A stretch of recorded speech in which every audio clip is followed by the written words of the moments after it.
नमस्कार, बहुत स्वागत है आपका। आप देख रहे हैं विशेष और मैं हूं आपके साथ मनीष शर्मा। मानव इतिहास के पुरातन पन्नों को एक बार फिर से खंगाला जाए तो मनुष्य और अश्व प्रजाति के गहरे संबंधों को शाश्वत रूप में समझा जा सकता है। वेद पुराण, ऐतिहासिक दस्तावेज या खुदाई में मिले पुरातात्विक अवशेष में मनुष्य और अश्व प्रजाति का उल्लेख देखने को मिलता है। पुष्कर का पशुहाट मेला इसी रिश्ते की जीती जागती नजीर है। यहाँ पर वो खास जानवर खास तौर पर बिक्री के लिए आते हैं जो सतयुग से पहले के लिए बताए जाते हैं। रिपोर्ट देखिए।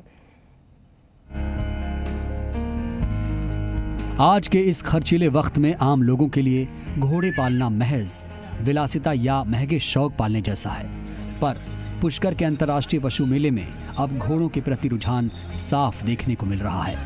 पशुपालन विभाग से प्राप्त आंकड़ों पर नजर डालें तो साल 2009 की विषम परिस्थितियों के बावजूद 3,734 घोड़े बिकने को पुष्कर आए। पशुपालक बताते हैं घोड़े के पालने में लाखों रुपए खर्च होते हैं। इसी कारण घोड़ों की कीमत पुष्कर मेले में 30 से 40 लाख रुपए तक जा रही है।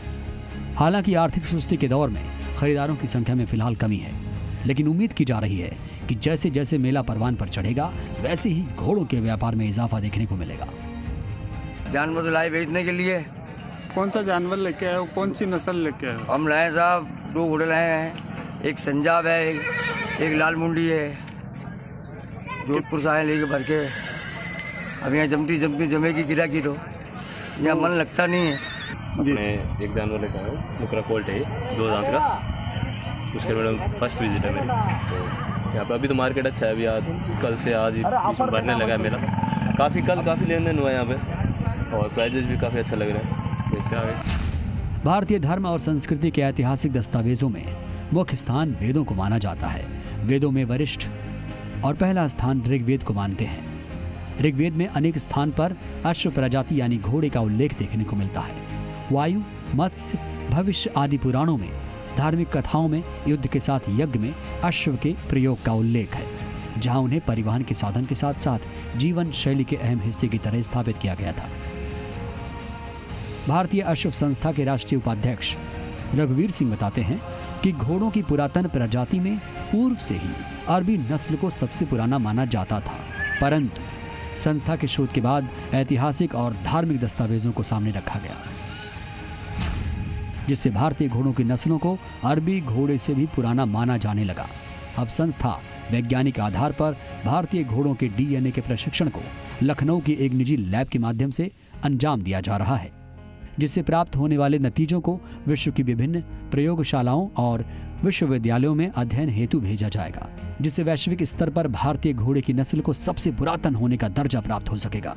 इतना ही नहीं, भारत सरकार के गैजेट नोटिफिकेशन में सबसे पहले मारवाड़ी और काठियावाड़ी नस्ल को शामिल किया गया था।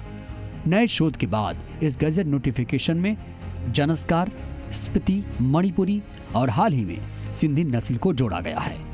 रियासतकालीन राजाओं की अश्व सेना, जिनमें Kachhawa brigade, Gwalior brigade, Jodhpur brigade, Udaipur brigade के रिसालों को एकीकृत करके 66 कैवलरी भारतीय सेना में स्थापित की गई थी।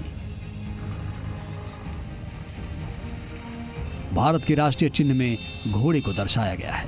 ऐसे में उस मांग ने जोर पकड़ लिया है जिसमें भारत सरकार से घोड़ों के संवर्धन की ओर ध्यान देने की अपील की जा रही है। हमने इसके ऊपर ऐतिहासिक और रिलीजियस डॉक्यूमेंट्स के ऊपर हमने ये प्रूव किया कि जब दुनिया का सबसे पुराना वेद ऋग्वेद लिखा हुआ है और उसमें अश्व का लिखा हुआ है, तो अश्व का मतलब संस्कृत में घोड़ा, तो जब उसमें लिखा हुआ है तो ये तो वाजिब है और फैक्ट है कि सबसे पहले घोड़े का उत्पादन अगर हुआ या कहीं मिला तो वो भारतवर्ष में मिला। भारतीय पुरातन इतिहास और वर्तमान के राष्ट्रीय प्रतीक घोड़े के प्रति भले ही सरकारी उदासीनता रही हो, पर पुष्कर मेले में घोड़ों के प्रति बढ़ता रुझान देखकर ये उम्मीद लगाई जा सकती है कि आने वाले समय में घोड़ों के नस्ल सुधार और इसे आम जन तक पहुंचने में ज्यादा समय नहीं लगेगा। मनवीर सिंह, जी मीडिया, अजमेर।